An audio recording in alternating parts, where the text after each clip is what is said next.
Wow. Thank you so much, Dennis. You guys, I'm sorry about today. I have to apologize because I think you're going to have to listen to this episode two, maybe three times before you can get all of the things, all of the inspiration, all of the ideas that Dennis shared with us during our interview today. He really, really gave you a lot of keys, clues to finding your success. I have the keys to success, the choices, actions, and mindset. So let's dive into those and see if there's anything that you heard that I did not have on my list. So let's start off with choices. I love this. Dennis said, I think I've been double duty all my life. I think he realized that during our interview. And this is so true. So there's a couple of things about choosing to stay double duty. It's to not rely on just one source of income. And Dennis gave us where you can find other opportunities for income streams, including some passive income streams, that mailbox money. I've heard people call that boring money. I don't know about you, but I'll take boring money all day long. You're going to find that even before you started real estate, you were already double duty.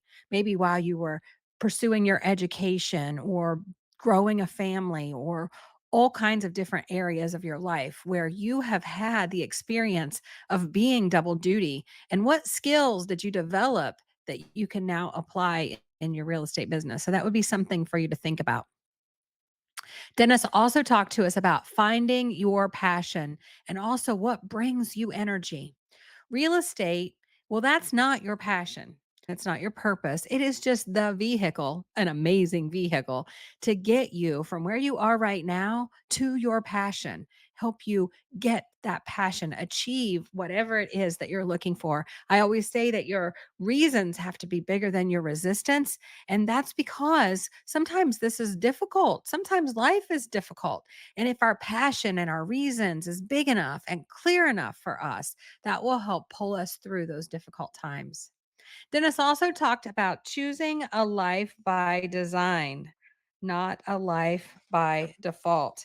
If you don't have a purpose, you become part of someone else's purpose. Do you experience that now? Instead of living your life by design, are you just part of somebody else's plan? So, how can you start living your own life by design? And that's easy. That's just by finding your passion, what brings you energy, and pursuing it. So, those kind of fit really closely together. All right, for actions, Dennis gave us a lot of action. He is a man of action for sure.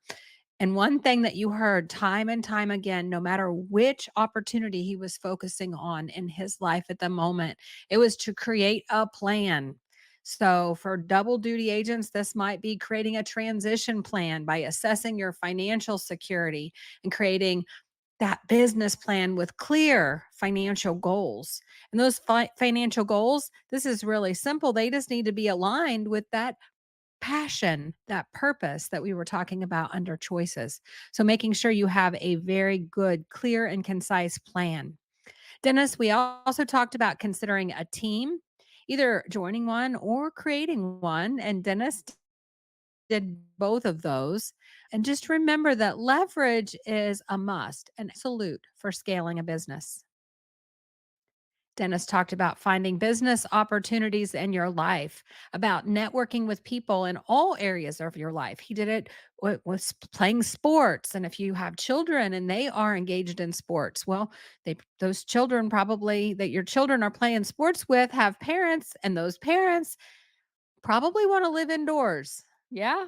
And they may even know people who might be needing to buy or sell soon. So having that conversation. You also had a little nugget, which I thought was amazing. Join not for profit boards, give you an opportunity to meet people. And, when we give to others, we find that we receive. So, finding business opportunities in your life and maybe even joining some not for profit boards. And then, last thing Dennis talked to us about in actions that I have on my list is talk to people.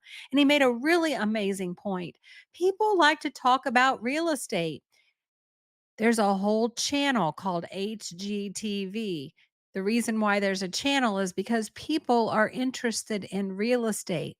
If people are interested in real estate, then talking to them about real estate should be a very easy conversation to have. Now, in order for that to be an easy conversation to have, what do you need to do? Well, you need to get comfortable. You need to get confident. And how do you get comfortable and confident? I'm going to add my coach's action item on top of what Dennis talked about. You're going to need to practice those conversations.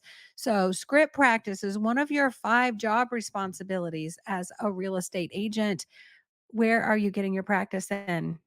Dennis told us that once you decide, it is the death of all other options. So now your path is very clear. So just decide. When you decide, you eliminate all the other possibilities, allowing you to eliminate all the distractions. Do you ever feel distracted? Eliminating those distractions, and then you can focus on your goals. I think so many people want this work life balance. If you think about someone walking on a tightrope, you'll find that they don't actually have they have counterbalance. They are constantly adjusting from one side to the other so that they have the appearance of being balanced. So, what counterbalance means in your life is whatever is important right now, that should be getting 100% of your attention. And then when it's time to switch from that thing that's a priority to the next thing that it's a priority, then give that 100% focus. And so that could mean your other job if you're a double duty agent. It could mean your family and it could mean your real estate business. Don't try to do all three at the same time. Do your job when it's time to do your job. Spend time with your family when it's time to spend time with your family. Take care of yourself when it's time to take care of yourself, and work in your real estate business when it's time to work in your real estate business. And all of this really requires just managing the use of your time and maybe a little skill around time blocking. That's a thing as well. All right. And then the last mindset shift today is adopting a mindset focused on growth. You need to learn from failures and then continuously seek new opportunities to expand and grow. So I know there's a lot there. Focused on growth. Remember, your business is only going to grow to the extent that you do. This could be growth in your skills, but it also could just be growth in yourself. You're going to have failures. We all do. I don't know of a single successful person who doesn't have a whole line of failures behind them. In fact, I think the only way to truly fail is not to try. So when we try something and it doesn't work, we learn and then we move forward. And that's actually how we grow if you think about it. So learn from your failures, maybe even call them something else. My kids always hated hearing it, but it was always a growth opportunity. It was a growth opportunity, not a failure. And they go, "Oh, here mom comes again." But it's true, right? Every time we fail, it's actually a learning opportunity, a growth opportunity. And then continuously seeking new opportunities to expand and grow. And Dennis and I talked a little bit about that conversation that I was given once, or that thought that I was given once around success comes when preparation meets opportunity and you're willing to say yes. And Dennis added to that now and have a plan. So we need to have a plan. And I think I'm going to summarize my conversation with Dennis just like we did in the interview. Find your passion, make a decision, put a plan in place with a goal, and then take action. That's the recipe to success. Have a passion, find your passion, make a decision, put a plan in place with a goal, and then take action. So I hope you found this conversation with Dennis as inspiring as I did. Next week, I have an amazing story that may even tug at your heartstrings just a little bit. I know that she is a very special person. Her name is Libby Johnson, and we are calling that episode Triple Duty. And if you want to find out more about that, I will look forward to seeing you next week.